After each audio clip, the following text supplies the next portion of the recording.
시간에는 아쉽네요라고 하는 주제를 가지고 주의 말씀을 함께 듣겠습니다. 지난 금요일인 8월 6일에 우리나라 여자배구 올림픽 대표팀이 브라질과 준결승을 치렀습니다. 선수들이 최선을 다했지만 세트스코어 3대0으로 완패했습니다. 그전 경기에서 우리나라가 터키 세계 배구 3, 4위하는 그 팀과 경기에서 3대2로 승리하였기 때문에 혹여나 세계 2위 팀인 브라질과의 경기에서 승리할지도 모른다고 하는 기대감이 있었습니다. 그러나 경기를 마친 후에 우리나라 사람들은 브라질이 우리보다 한 수 위라고 하는 것을 다 알 수 있었습니다. 경기에서 완패를 했습니다. 그럼에도 그 누구도 이들을 향하여 탓하지 않았습니다. 수고했다고, 그만큼 하기도 너무 자랑스럽다고 말하는 것이 지배적이었습니다. 지난 7월 31일에 올림픽 남자 축구 대표팀이 8강전에서 멕시코와 경기했는데 6대3으로 졌습니다. 경기에 똑같이 완패했는데 우리나라 축구팀을 향하여 자랑스럽다고 말한 사람은 없었습니다. 대부분의 평가가 아쉽다 하는 것이었습니다. 왜 그렇겠습니까? 우리나라가 멕시코보다 실력이 앞섰는데 경기에서 졌기 때문이겠습니까? 분명 그러하지 아니합니다. 경기를 본 사람들은 멕시코가 우리나라보다 실력이 뛰어남을 누구나 알 수 있었습니다. 그럼에도 불구하고 왜 아쉽다고 하는 말이 많이 나왔겠습니까? 그 이유는 사람들이 볼 때에 경기 전략이 잘못되었다고 생각했기 때문입니다. 우리나라는 멕시코와의 경기 전에 3경기를 치렀는데 10골을 넣고 1골을 실점했습니다. 반면에 멕시코는 3경기에서 8골을 넣고 3골을 실점했습니다. 경기 결과로만 본다면 우리나라가 멕시코보다 공격력도 뛰어나고 수비력도 좋다고 볼 수가 있습니다. 그러나 결과가 아닌 경기 전체를 본 사람들은 그렇게 말하지 않습니다. 우리나라 대표팀은 이번 출전팀 중에 가장 약하다고 하는 뉴질랜드에게 1대5로 졌고, 또 루마니아와 온두라스 경기에서 10골을 넣고 1골도 실점하지 않았지만 상대팀에 퇴장이 있었습니다. 수적 우위의 경기였습니다. 그러니까 공격을 마음껏 할 수가 있었고 상대는 공격을 제대로 하지 못했기 때문에 실점하지 아니한 것입니다. 그래서 경기를 앞두고 멕시코가 우리보다 더 강하다라고 말했습니다. 여러분, 축구 경기에서 강팀과 약팀이 경기할 때에 어디에 팀들이 치중을 하겠습니까? 강팀은 공격에 치중을 하고 약팀은 수비에 치중을 합니다. 약하다 하면 수비를 하다가 역습을 해서 골을 노립니다. 그런데 우리나라는 멕시코와의 경기에서 수비 중심이 아닌 공격 중심으로 경기를 운영했습니다. 그러다가 멕시코의 역습을 받아서 6골이나 내주고 말았습니다. 모든 골을 손쉽게 내주었습니다. 해설했던 안정환 씨가 이런 이야기를 했습니다. 수비하는 선수들이 공을 소유한 사람만을 볼 것이 아니라 공을 가지지 않은 선수를 잘 살펴야 되는데 공을 따라 움직이니까 뒷공간을 내주어서 손쉽게 골을 준다고 말을 했습니다. 너무 아쉬운 경기였습니다. 사람들은 경기를 마치고 말합니다. 우리나라가 멕시코보다 약함을 인정하고 공격 중심이 아닌 수비 중심으로 했다면 보다 좋은 경기를 치렀을 거라고 말을 합니다. 다시 말하면 상대에 대해서 좀 더 정확하게 알았다면 그토록 아쉬운 경기를 하지 않았을 거다 하는 겁니다. 모든 운동 경기에는 상대가 있습니다. 상대가 어떠한지에 대하여 알아야만 경기를 잘 치를 수가 있습니다. 그런데 이것은 운동에만 한정된 것이 아닙니다. 운동 경기할 때에 상대팀이 있는 것처럼 우리는 살아가면서 수많은 상대를 만납니다. 홀로 사는 사람은 없기 때문이죠. 내가 만나는 상대가 있는데 그 상대에 대해서 나 자신이 얼마나 잘 아느냐에 따라서 그와의 관계가 좋아질 수도 있고 그와의 관계가 틀어질 수도 있습니다. 요즘 코로나로 인해서 많은 사람들이 어려워하는데 특별히 소상공인들이 어려워합니다. 그들의 삶을 보면 왠지 마음이 짠하고 아프기도 합니다. 얼마 전에 저는 자주 가는 식당에 갔습니다. 식당은 꽤 넓었지만 식당 안에 손님이 거의 없었습니다.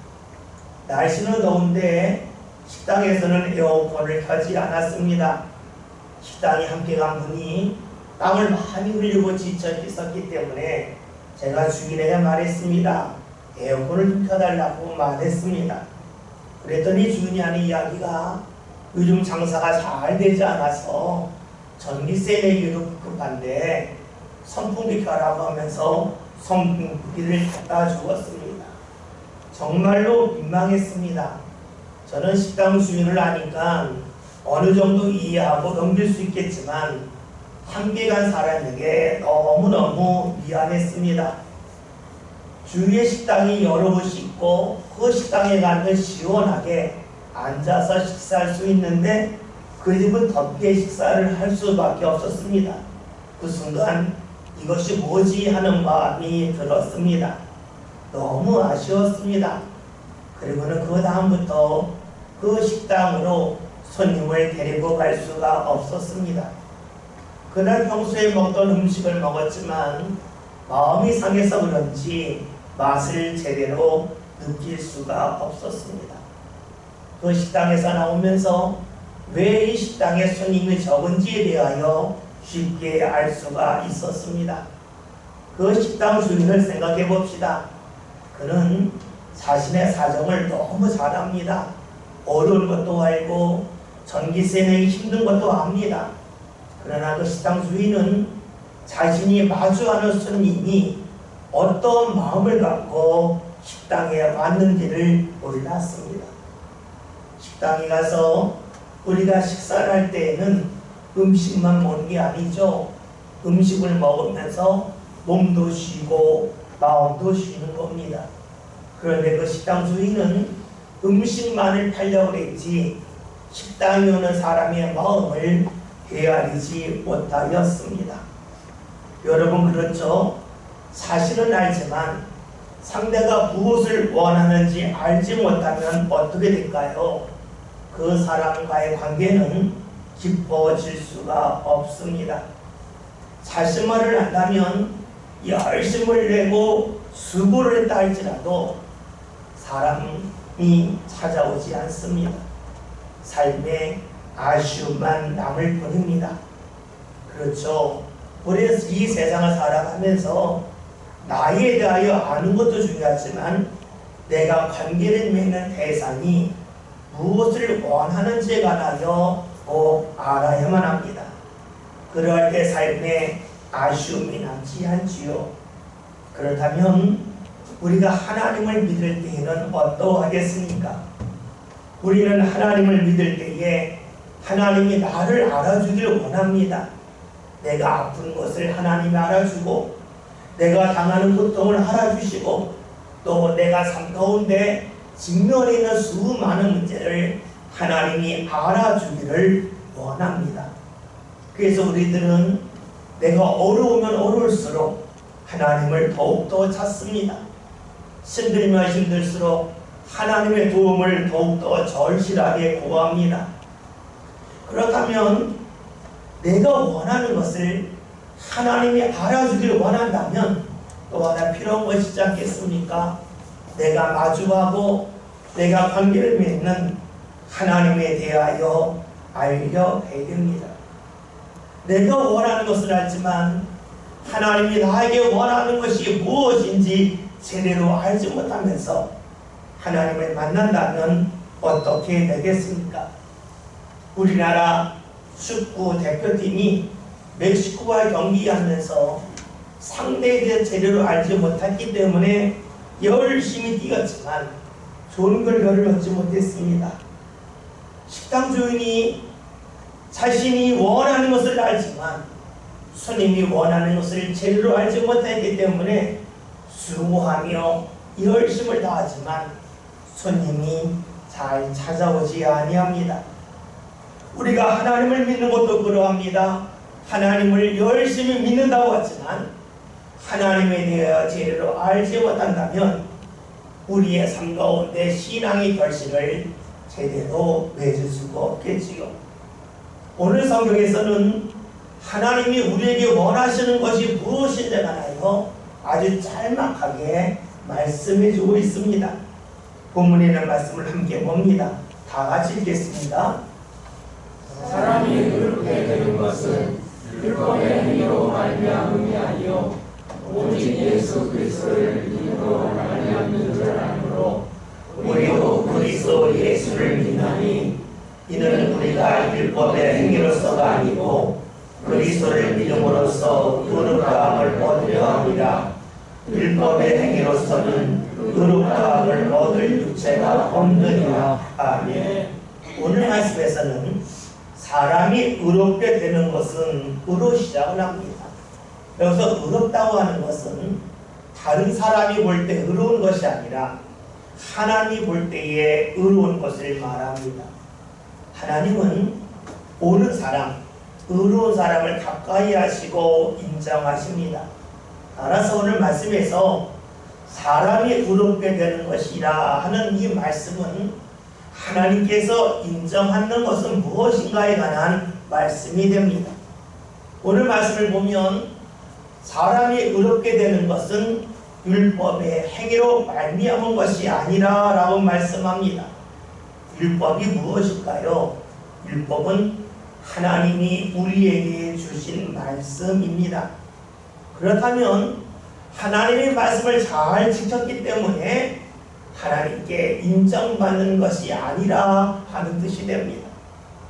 사실 이 말씀은 이해하기가 어려워요. 하나님이 말씀을 주신 것을 잘 지켰는데 하나님이 인정하지 아니하신다면 뭐하러 말씀을 주시는가 하는 생각이 들기 때문이죠. 그런데 이 말씀은 그렇게 단순하지가 아니합니다. 하나님이 왜 율법, 말씀을 주셨을까 하는 것입니다. 말씀은 하나님이 원하시는 겁니다. 사람이 하나님이 원하시는 것을 할 수는 있습니다. 어느 정도까지 할 수 있습니다. 다시 말하면 사람에 따라서 하나님이 원하시는 것을 많이 할 수도 있고 적게 할 수도 있습니다. 그러나 문제는 사람이 하나님이 원하시는 것을 다 할 수는 없다 하는 것입니다. 사실 사람들은 자신이 한 말도 원하는 것도 다 지키지는 못합니다. 왜냐하면 세상이 늘 변하기 때문이죠.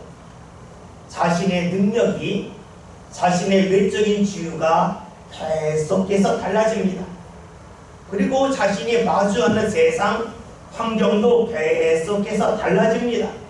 그러니까 자신의 생각과 마음은 수시로 달라질 수밖에 없죠. 우리가 배고플 때 가지는 생각과 배부를 때에 갖는 생각이 다릅니다. 똑같은 하늘을 보지만 자신의 옆에 자신이 좋아하는 사람이 있을 때 보는 하늘과 자신이 좀 불편하게 여기는 사람이 옆에 있을 때 보는 하늘은 똑같지만 다르게 보입니다. 즉 사람의 마음은 계속해서 뒤바뀐다는 것이죠. 그러니 자신의 한 말을 지킬 수 있는 사람은 없습니다. 하물며 하나님께서 하신 말씀을 어떻게 사람이 다 지킬 수 있겠습니까? 그렇게 우리는 이런 말을 합니다. 사람이 자신이 한 말도 다 지키지 못하는데 하나님께서 우리에게 하나님의 말씀을 100% 다 지키라고 하는 것은 너무 모진 것 아닙니까? 하나님의 말씀을 다 지키지 않으면 하나님이 인정하지 아니한다고 하는 것은 너무 가혹한 것이 아닙니까? 라고 부를 수가 있습니다. 우리가 볼 때에 세상에 100% 순수한 것이 어디 있겠느냐 하는 생각이 있기 때문이지요.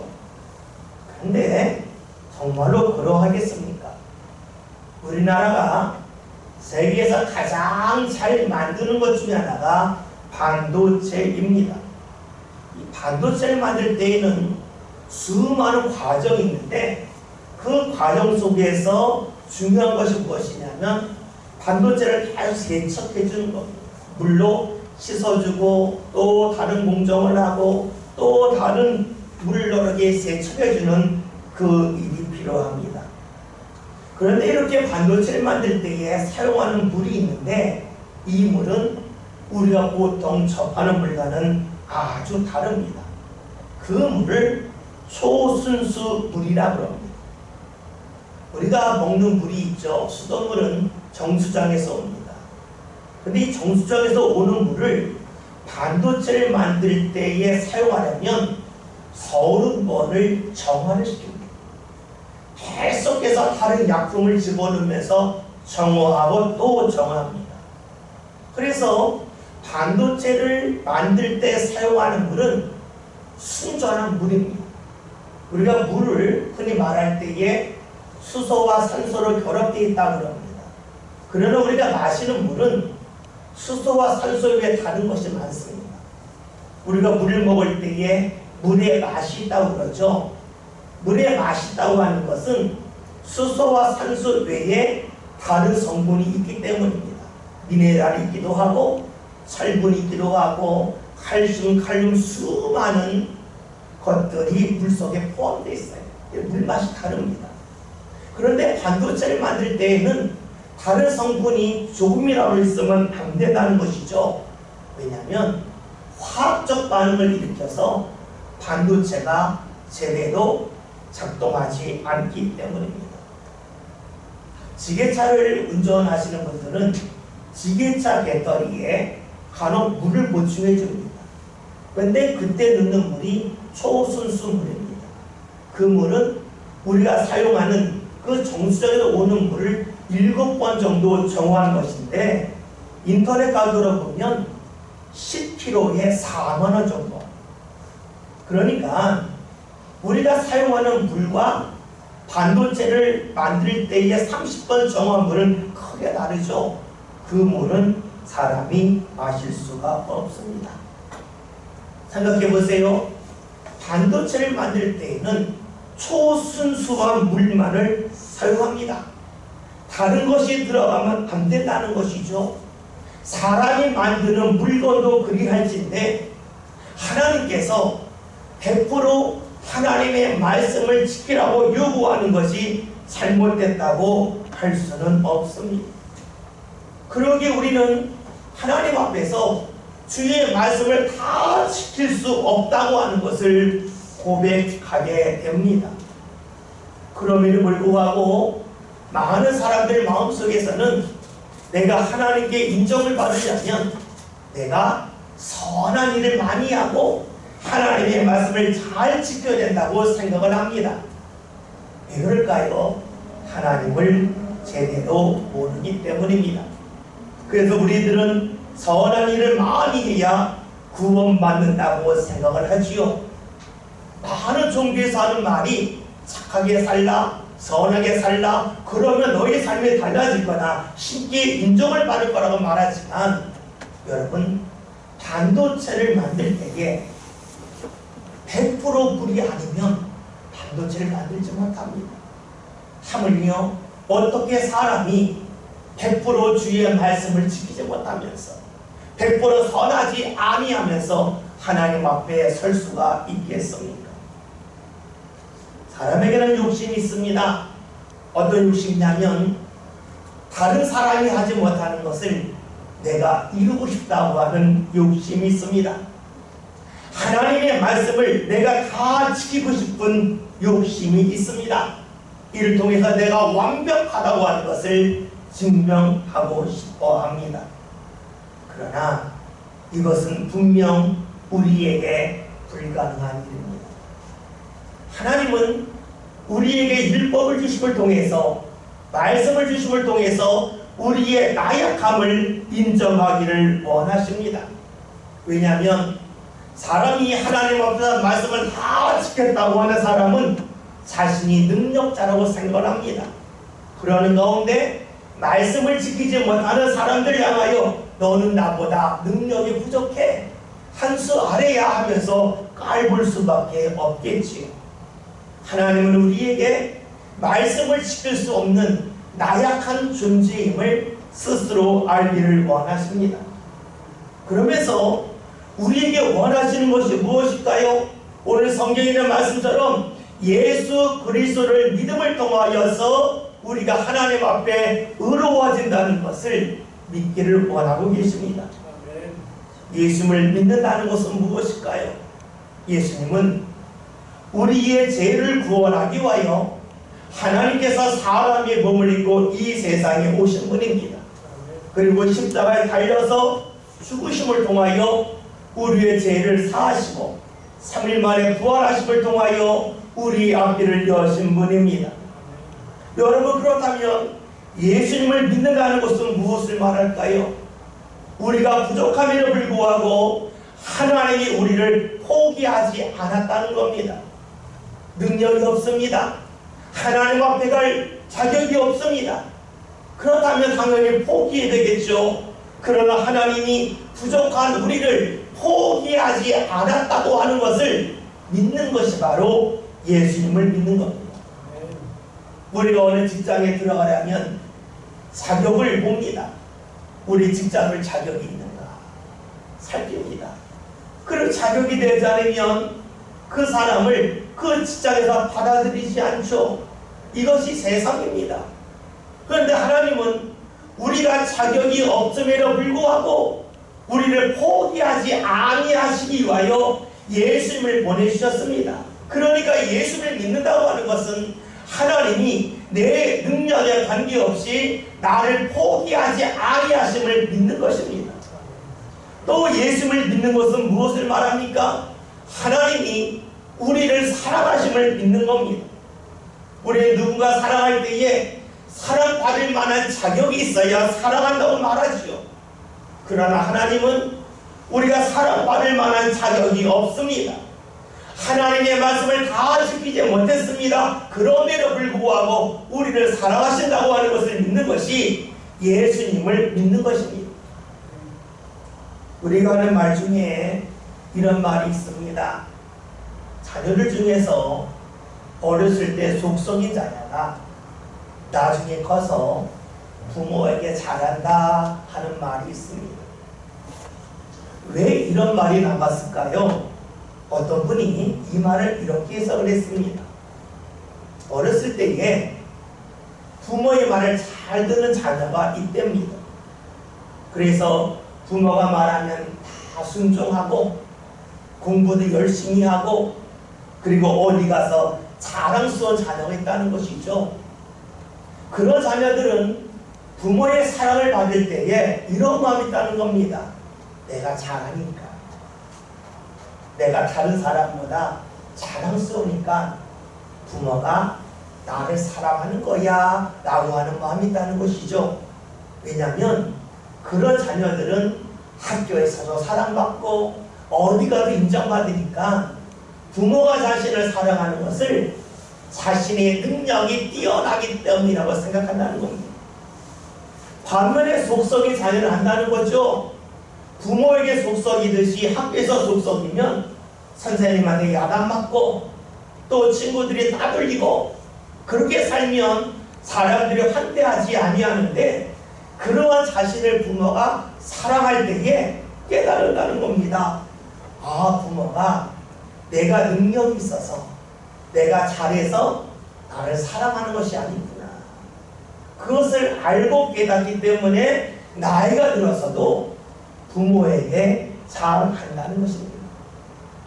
사랑받을 만한 자격이 있다고 여기는 사람은 사랑을 받아도 당연한 것을 여기지만, 사랑받을 자격이 없음을 알면서 사랑을 받는 사람은 그 사랑에 대하여 감사하고 그 은혜를 잊지 아니한다는 것이지요. 여러분, 하나님께서 우리를 의롭다 인정하시는 것은 무엇을 통하여 되는 겁니까? 하나님이 내가 율법을 지키지 못하는 부족함에도 불구하고 하나님이 나를 포기하지 아니하시고 나를 사랑하신다고 하는 것을 믿는 사람입니다. 그런 사람을 주님께서 인정해 주신다, 의롭다 여기신다는 겁니다. 오늘 말씀을 보면 이렇게 말씀하고 있어요. 사람이 의롭게 되는 것은 율법의 행위로 말미암음이 아니요 오직 예수 그리스도를 믿음으로 말미암은 줄 알므로 안다 그랬습니다.